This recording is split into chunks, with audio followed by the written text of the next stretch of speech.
Annyeonghaseyo. Hi everyone, this is Ariel, one half of Soju for Two, and this is my catch-up video for you guys. It's been a little while, so I want to tell you about my weekend. It was a really great weekend. I spent most of it dancing. So on Friday night, we went to Monkey Beach, which is a bar in Apgujeong, which is right next to Gangnam. And it was freezing cold. I mean, frigid. I got to my friend's house, and she lives on the other side of Seoul, and we were kind of like, should we even go out? It's so cold. But we did go out, and we went to, it's a bar, I said it was called Monkey Beach, and it's kind of like a Thailand sort of style bar, in that, like, the theme. But it's different than a lot of bars I've been to in Korea. See, a lot of the normal bars, like, there's Ho bars, which are in Hongdae, which are basically really loud club music, but people sit down and drink. And people don't really dance that often. Sometimes they dance, but most of the time they just sit and drink in really loud music atmosphere. And then there's, every other type of bar, just like anywhere else, but what's really cool at Monkey Beach is that it's loud music and people dance and there's tables. So you can't really sit, but you definitely have like a place to put drinks down. We got there, I recommend if you go there that you get there early because you want to get a locker in winter. Because it's packed and we all have winter jackets and you don't want to wear your winter jacket in there. What's interesting about Monkey Beach is that it plays the most random music. Everything from like Crisscross, if you know that band, then you're also a child of the 90s like I am. But it plays everything from that to like Michael Jackson or like, I don't know, just everything you can possibly imagine, but it also plays top 40 hits that are popular right now. So I kind of like that atmosphere. Like, you never know what's going to come on next. The place sort of specializes in, like, birthday. Like, if you go there on your birthday, you get a free bottle of, like, whiskey or something. So I guess it specializes in, like, big parties. And it feels like a big party. But it's really, really fun. I think the thing that my friends and I sort of felt about it was that, like, it's like a lot of other places that I've been to in Korea, the ratio of guys to girls is crazy. I mean, there's so many more guys than girls. So it's a bit of, like, a feeding frenzy.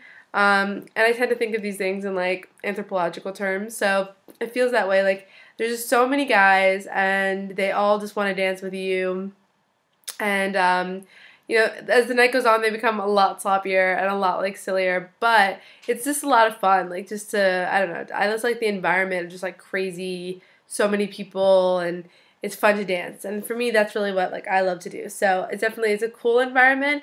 It's a bit, if you're not into, like, people that are really grabby, like, I'm used to that, like, I've been clubbing for so many years that I have no problem just being like, no, but, if you're the kind of person that isn't good with that, then it's definitely not your kind of club, because it's kind of club where, like, guys are definitely handsy, they're really drunk, so you just sort of have to get used to, like, pushing them away if you don't want to dance with them.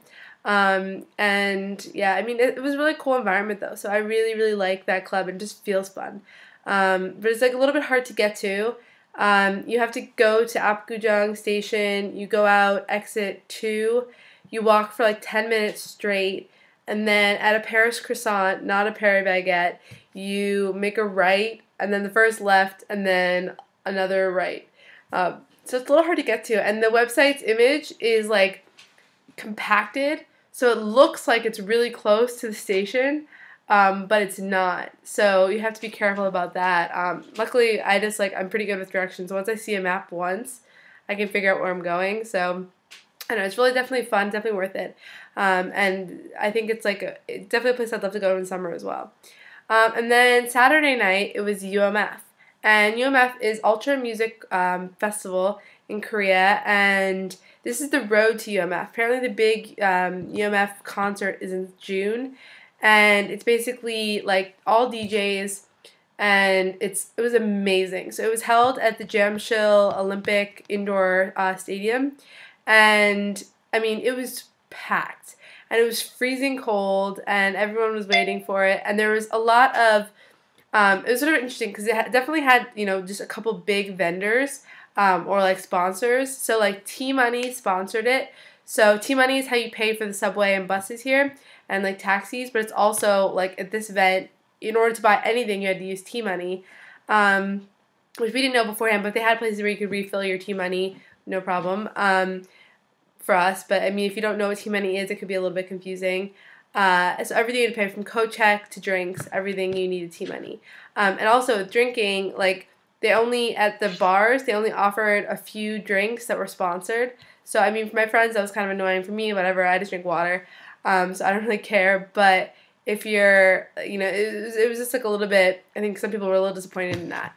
The major DJs that were there were Diplo, Major Lazer, Hartwell, and a bunch of other ones that were there on beforehand. And it was really, I think it was great. Like, I think the music was amazing.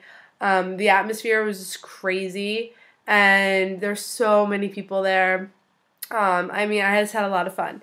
And the interesting about, like, when you go out places in Korea in winter is that you'll go into bars and there'll be, or like clubs or like this sort of major concert. There was like $100 a ticket. There's always like people, it was freezing cold, so I understand why at this place there were, but there's always people like in their winter jackets. Like, I mean, when I go to a club, I wear as like little as possible because I know that I'm going to dance. But it's so funny in Korea because you'll be in a club where it's packed, there's a million people, you know they're sweating, and they're wearing like their fur coat inside. So it's really interesting to me how far Koreans will go for fashion, because I'm pretty into fashion, but I'd rather not be like a sweaty mess by the time I leave the club. So it's very interesting. I definitely noticed that. And I'm going to put up a video of how to dance like a Korean guy because I think it's really funny.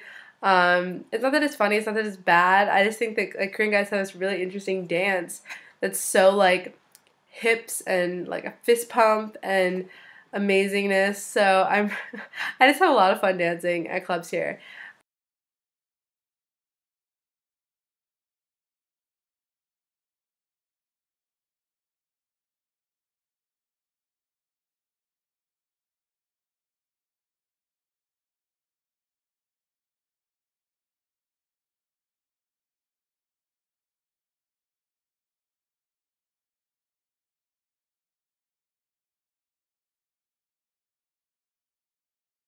And then yesterday we went to Noryangjin Fish Market. So, I mean, that was awesome. It's basically in, I forget, yeah, Noryangjin Stop, which is on line 1, which is like 25 minutes from me. It's actually really close to me, but I just have to make a couple transfers. And it's giant fish market. All the fish are pretty much alive when you're there, and they like will cut it up for you and sashimi it. They'll also, take the fish right from the tank to a restaurant nearby, and they'll cook it at the restaurant for you, and you can eat it right there, straight from the fish tank. So it's a really amazing experience. It's really fresh. I mean, a lot of the same foods at every stall, basically, but you sort of just like haggle for prices and things like that. We ate prawns, clams, sashimi of a bunch of different fish. We got one fish that we had made into a soup while we were there, and so it was really amazing. And basically, for all the fish that we got, it was about $15 a person, and there was 6 of us. So it seems expensive, but we got like 3 plates of oysters too.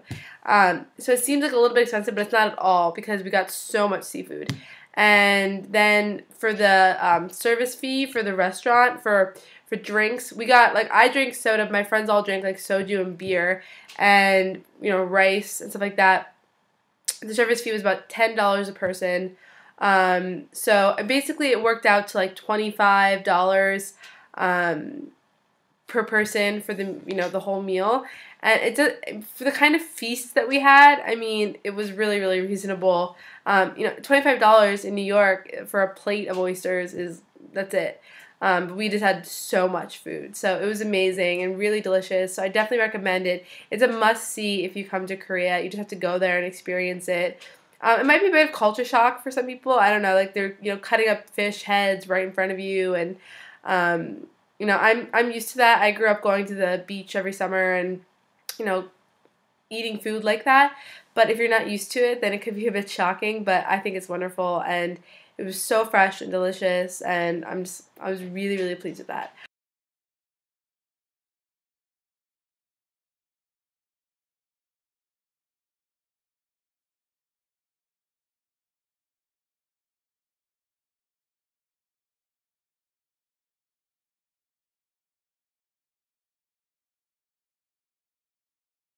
This week, it's my co-teacher's birthday, so I bought her a cake today and some presents at Tony Moly. which is a cosmetic shop here. And then we're having dinner this week, and it's going to be so busy. My friends and I are trying to get tickets to the Big Bang concert in January. We probably won't get them because it's going to sell out in like 1 minute, but that's part of the plan right now. And this weekend, I'm not sure what we're going to do, but I'm probably going to lay low for the next couple weeks and save up some money for vacation times because I want to go to my brother's wedding in February. So I'm excited about that. I'm also looking forward to winter camp and how that's working out. It's really going to be small camp size, so it's going to be amazing. So I'll tell you guys all about that later on. And check out my videos I'm going to post of Noryangjin Fish Market, how to dance like a Korean guy, and I'll post a couple others for you guys. So I'll talk to you later. Bye, everyone.